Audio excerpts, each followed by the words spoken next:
നിന്നെ വിമർശിക്കുന്ന ആൾക്കാരെ ഒരിക്കലും ഈ പേടിക്കേണ്ട ആവശ്യമില്ല. കാരണം എന്ത് സാധനം ചെയ്തു കഴിഞ്ഞാലും ഒരു സാധനം പുതുതായിട്ട് ചെയ്താലും എല്ലാത്തിനും വിമർശനം ഉണ്ടാകും. വിമർശനം ഇല്ലാതെ ആരും വളർന്നു വന്നിട്ടില്ല. ഒരു കാര്യം ആലോചിച്ചാൽ മതി, എന്തൊക്കെ ചെയ്തു കൊടുത്താലും എല്ലാവരും അത് ഒരിക്കലും സന്തോഷിപ്പിക്കാൻ സാധ്യമല്ല.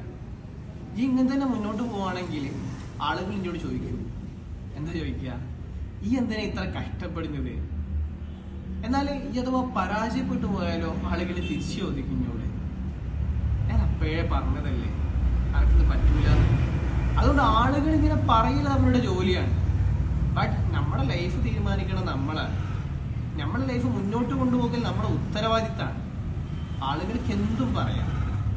പറയുന്നവരുടെ വാക്ക് കേട്ടിട്ട് നമ്മുടെ സ്വപ്നങ്ങൾ ഒരിക്കലും നമ്മൾ എന്താക്കാൻ പാടില്ല, ഉപേക്ഷിക്കാൻ പാടില്ല.